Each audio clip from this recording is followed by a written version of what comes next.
श्री जगदीश प्रसाद गुप्ता छत्तीसगढ़ शासन में chief engineer के पद से रिटायर होने के बाद श्री द्वारिका महाराज स्मृति न्यास के तत्वाधान में श्री द्वारिकाधीश एवं बागेश्वर महादेव मंदिर का वर्ष 2005 में अपने पुत्रों इंजीनियर कुंजन गुप्ता और भुवन गुप्ता के सहयोग से अवंती विहार रायपुर छत्तीसगढ़ में निर्माण करवाया। श्रीमद् भागवत कथा, राम कथा, गीता तत्व, वेदांत आदियों के तात्पर्य को व्यासपीठ से कहने के कारण इन्हें शब्दों द्वारा आचार्य श्री जगदीश भी कहा जाता है। अपना संपूर्ण जीवन परमात्मा की सेवा में दे दिया। आपने परमात्मा भगवान श्री द्वारिकाधीश के दिव्य गुणों और कर्मों को लेकर अभी तक 15 ग्रंथों की रचना की है। इन सभी ग्रंथों को भारतवर्ष के जगत गुरु और महापुरुष संतों के द्वारा आशीर्वाद प्राप्त हुआ है। इनमें से श्वेता स्वरूप उपनिषद, श्री राम कथा अमृत से अनमोल, मुंडक उपनिषद, कथा उपनिषद, सरलतम बोध, इन पुस्तकों पर उनके सारे प्रवचन यूट्यूब पर अपलोड कर दिए गए हैं। किताबों का नाम डालकर लिंक ओपन करके आप उसका आनंद उठा सकते हैं। श्रीमद् भागवत और वेदांत सार प्रथम खंड के द्वितीय विचार सृष्टि विज्ञान के द्वारा परमात्मा का निरूपण, इसका उद्बोधन सुन रहे हैं आप। श्रीमद् भागवत और वेदांत सार प्रथम खंड के द्वितीय विचार सृष्टि विज्ञान के द्वारा परमात्मा का निरूपण, इसका उद्बोधन सुन रहे हैं आप।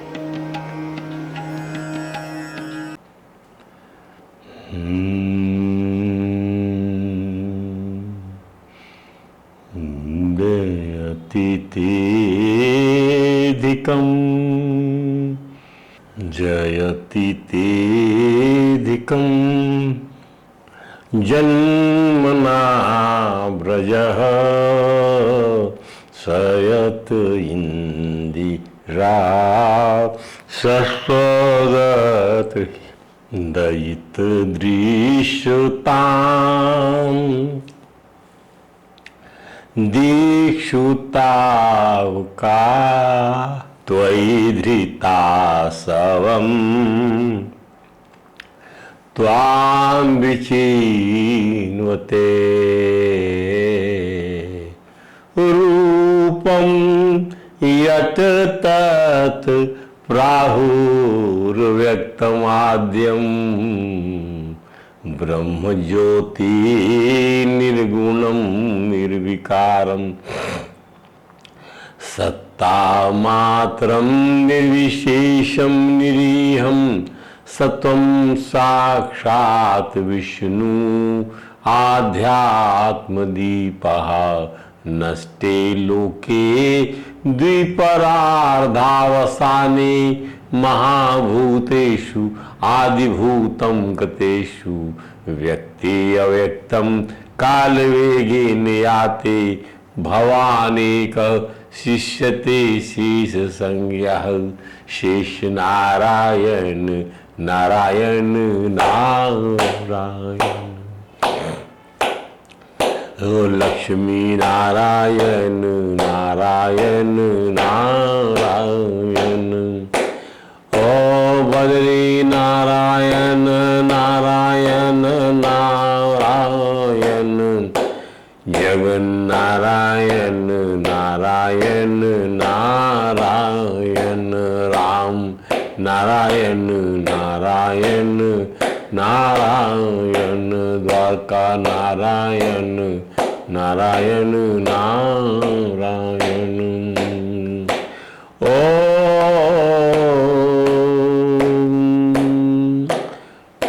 सूर्य नारायण ओ संध्या नारायण ओ चंद्र नारायण ओ रोहिणी नारायण ओ धरती नारायण ओ विष्णु नारायण नारायण नारायण अक्ष नारायण ग्रह नारायण देव नारायण ओ ऋषि नारायण ओ मुनि नारायण नारायण नारायण गंगा नारायण ओ यमुना नारायण ओ विद्या नारायण, ओ रेवा नारायण, ओ गोदा नारायण, ओ कृष्णा नारायण नारायण नारायण, सनत नारायण, ओ नारद नारायण, ओ व्यास नारायण, ओ शुक नारायण, ओ चैतन्य नारायण नारायण नारायण, वेद नारायण, गीता नारायण, मानस नारायण, ओ भारत नारायण, ओ भागवत नारायण नारायण नारायण, ओ भक्ति नारायण,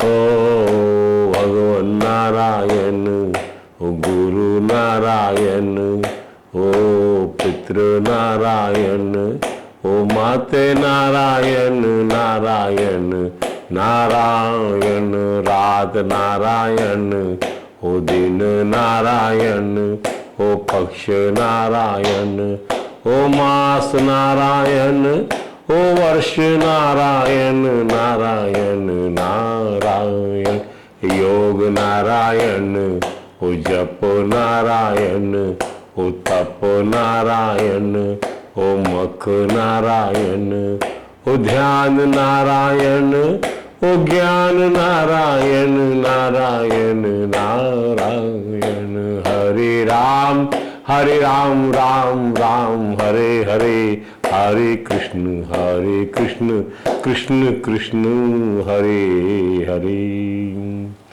बोलिए परात्पर परम त्रिलोकी नाथ, भक्तवांछा कल्पतरु, भक्त वत्सल कृपण वत्सल शरणागत वत्सल भगवान श्री द्वारकाधीश महाराज की जय।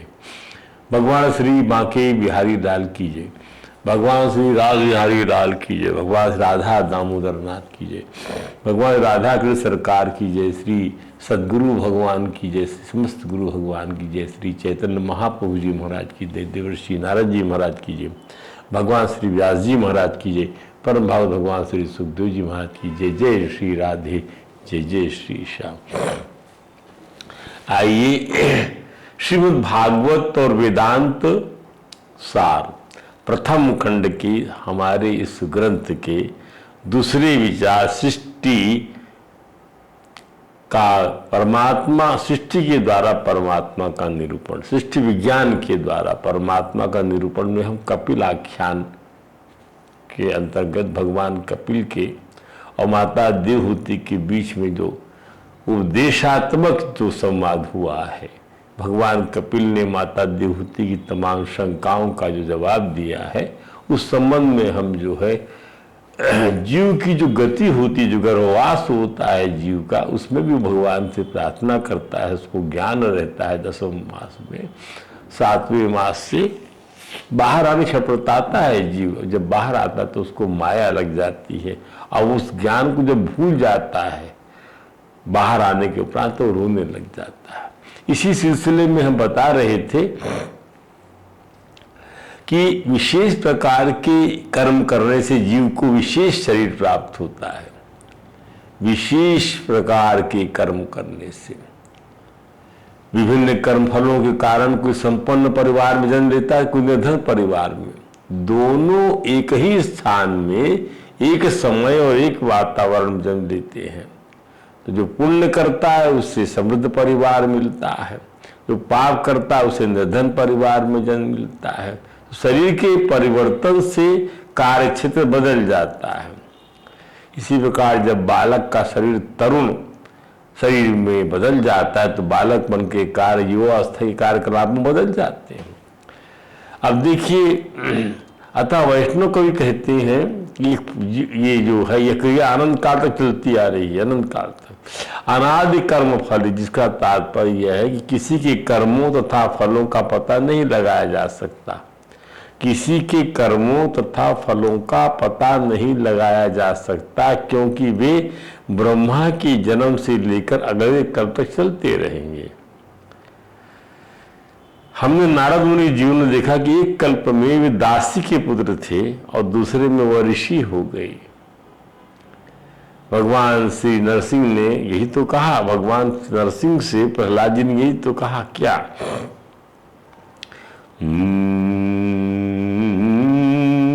यस्मात् प्रिया अप्रिया वियोग संयोग जन्म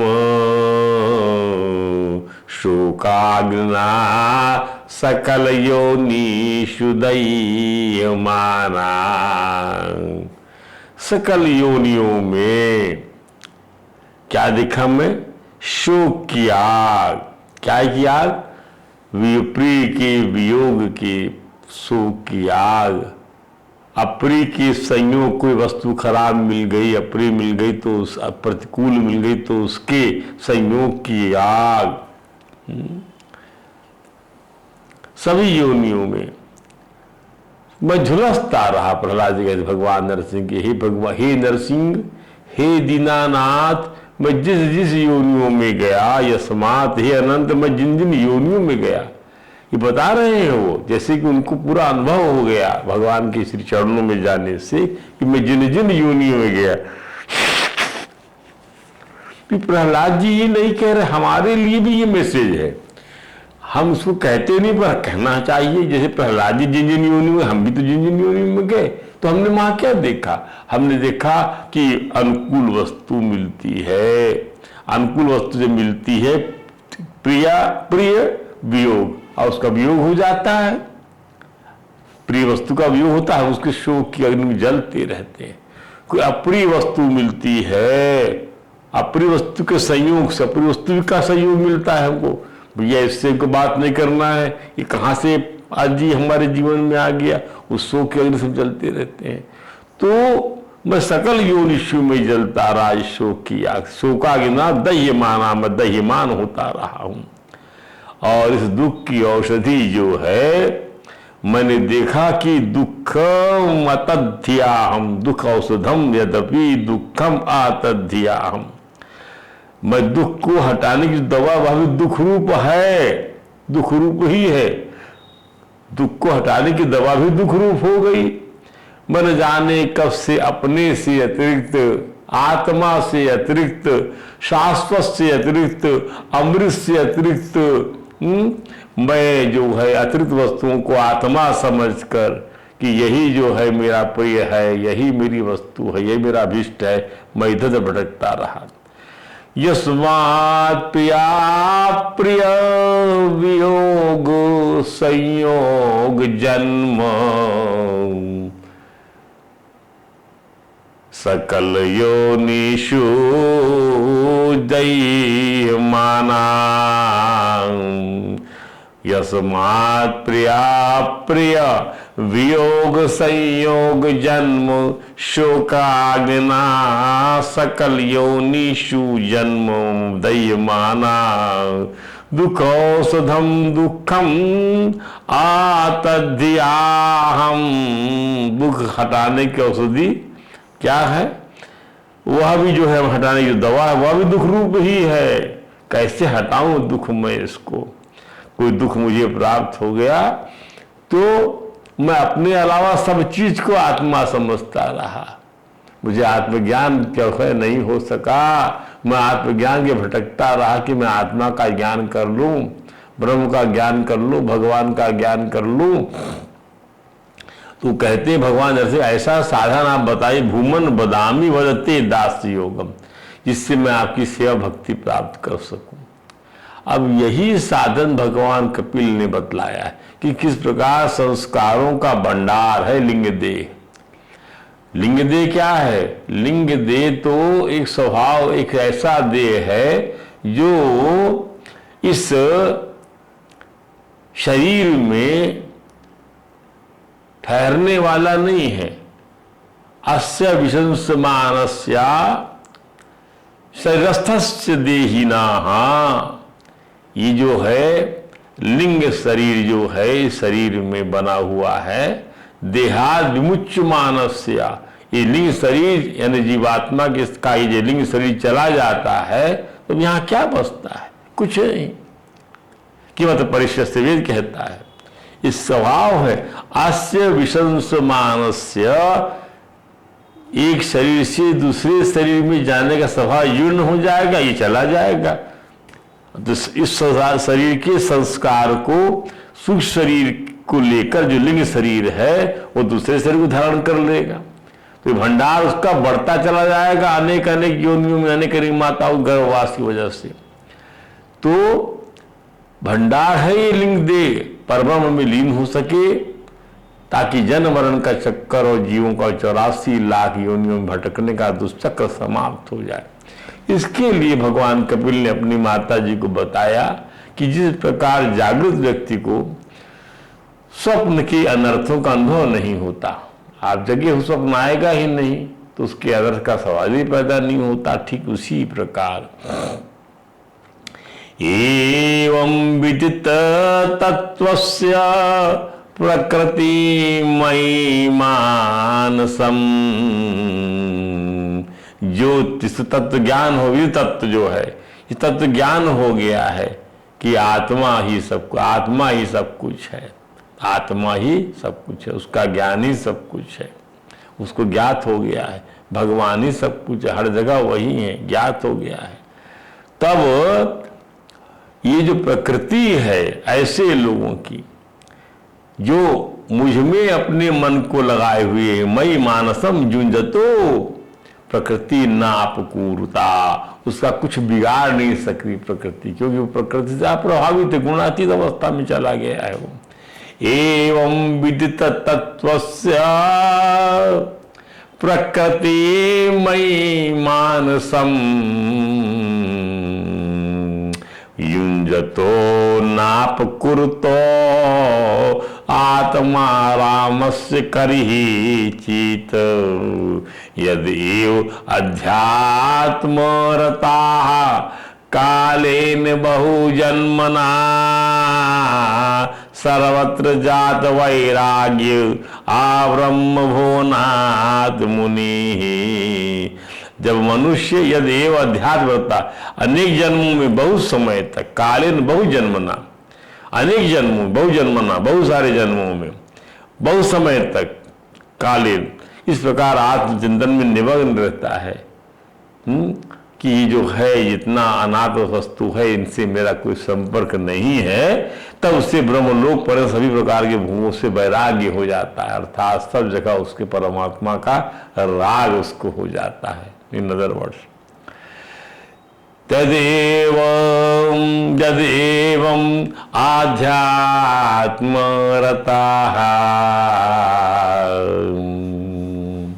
कालेन बहुजन्मना सर्वत्र जात वैराग्य आब्रह्म भुवनात् मुनि। कोई उसको कितना भी ऐश्वर्य देना चाहे, लोभ देना चाहे, इतनी वस्तु दे हुए आप स्वभावा मर्तस्य अंतकेतत, सर्वे इंद्रिय नाम जलंती तेजा, सारी इंद्रियों की तेज को जला देती हैं, ये जो भी हैं ये भोग कल नहीं रहेंगे। सर्वम जीवितम अपनी अल्पमेव वाहा तव नित्य गीते, तव वाहा तव नित्य गीते। हे यमराज, अपना ये नित्य गान यम अप्सराओं को अपने पास ही रखिए, अपने भोग भंडार को अपने पास ही रखिए, मुझे सब कुछ नहीं चाहिए। उसको फिर वैराग्य हो जाता है, वो भगवान को ही चाहता है केवल। फिर ये इसका अर्थ क्या है, भगवान जैसे कि किसने चाहा भगवान को, ये चाहता भगवान को। जैसे उसने सब कहा था, किसने, वृत्रासुर ने,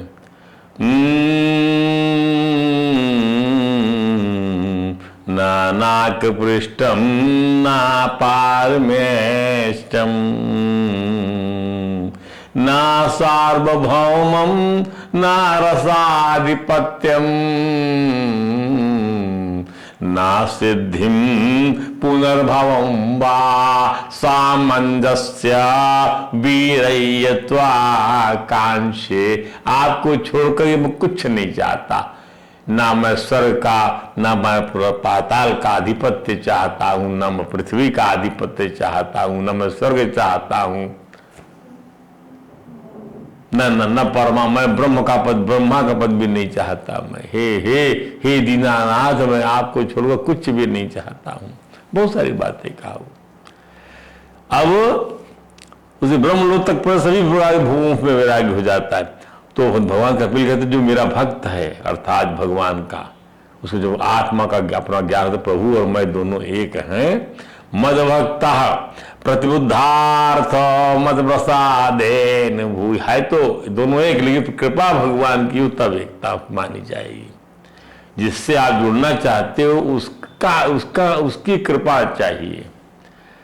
मत भगवद भक्ता मत प्रसादेन मद भक्ता प्रतिबुद्धार्थ, मेरा भक्त जो जागृत हो गया है, जो अनाथ वस्तु से अपना संबंध तोड़ लिया है, नष्ट वस्तु से अपना संबंध डिसोसिएट कर लिया है, ऐसा वह भक्त मत प्रसादेन भूयसा, मेरी कृपा से, मेरी बारंबार कृपा से, निःशेषम स्वस्थानम, वह निःशेष कैवल माँ के, वह कैवल्य जो है साक्षात्कार कर आत्मा का प्राप्नोते अंजसा धीरा स्वादृशा सक्षिन्न संशया, फिर से कोई किस्म का संशय नहीं रह जाता है। वो समझ जाता है कि मैं प्रकृति के खाने का नहीं, मैं भगवान के खाने में, परम पुरुष के खाने का जो हूं व्यक्ति हूं, उसका भागीदार हूं। प्रकृति के खाने का नहीं, प्रकृति से मेरा कोई संबंध नहीं है, क्योंकि मेरा स्वभाव ही ऐसा बनाया है भगवान ने कि मैं निर्गुण हूं, मैं विकार रहित हूं, मैं कर्ता रहित हूं, मैं कर्तापन रहित हूं, भोक्तापन रहित हूं, मैं बिल्कुल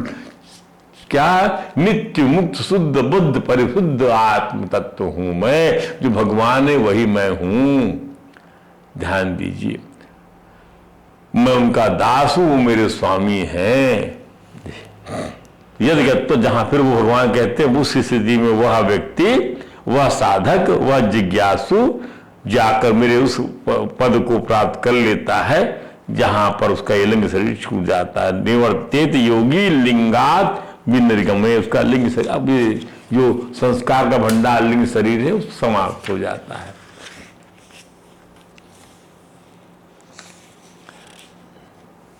अब देखिए प्रभु भक्ति वेदांत प्रभुपाद जी महाराज ने ये स्पष्ट किया कि जिस भक्त का मन सदैव भगवान के चरणों में स्थिर रहता है वह आत्माराम में विदित तत्व कहलाता है, भगवान के चरण कमलों में स्थिर रहता है। मई मानसम, मई माने भगवती मानसम, भगवान में उसका मान। एतावानेव पुंसाम निःश्रेषयोदयाः।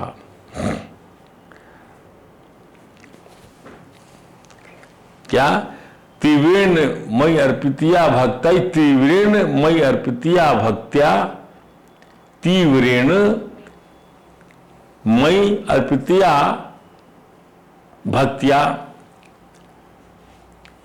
किसी प्रकार से तीव्र भक्ति के द्वारा मुझे में चित्त लगाकर मन को स्थिर कर लो।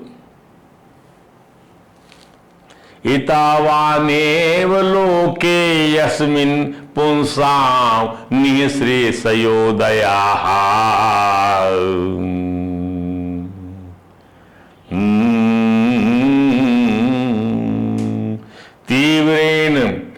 तीव्रेण मयि भक्त्या अर्पितं मयि मनो स्थिरम। तो सारे संशय उससे दूर हो जाते हैं, तो सारे भ्रमों से मुक्त होकर अपने स्वरूप में अर्थात परमात्मा में स्थिर हो जाता है, उसका लिंग शरीर नष्ट हो जाता है और वो परमात्मा के आश्रित अपने स्वरूपभूत कैवल्य संज्ञक मंगलमय पद को सहज में प्राप्त कर लेता है। इसी प्रभुपाद जी महाराज ने कहा कि जिस भक्त का मन सदैव भगवान के चरण कमलों में स्थिर रहता है वह आत्माराम में विदित तत्व कहलाता है। विदित तत्व आत्माराम, आत्माराम का अर्थ है जो अपने आप में आनंद उठाता है, जो आध्यात्मिक परिवेश में भोग करता है। उल्लेखनीय है कि भौतिक दृष्टि से मन को ही आत्मा कहा गया।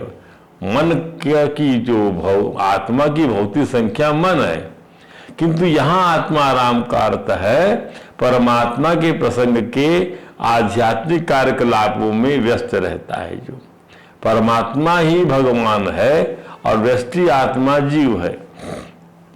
जब वे परस्पर सेवा तथा आशीष का आदान प्रदान करते हैं तो जीव की आत्माराम स्थिति में कहा जाता है।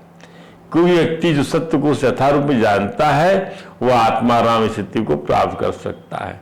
सच्चाई तो यह है कि भगवान भोक्ता हैं और सारे जीव की सेवा तथा भोग में निमित्त है। दर्शन ये भी बहुत सुंदर दर्शन है ये कि जीवेर कृष्ण नित्य दास। भगवान चैतन्य ने कहा जो सत्य को जानता है और अपने सारे साधनों को भगवान की सेवा में लगाने का प्रयत्न करता है वह सारे भौतिक कर्मफलों तथा प्राकृतिक गुणों के प्रभाव से बच जाता है। यस्नासी यद जुहोसी यद करोसी यद तपस्सी तद कुरुस्तु मद अर्पणम निवसस्सी मयि एव तो ऊर्ध्वं न संशय। मुझ में निवास करोगे आप।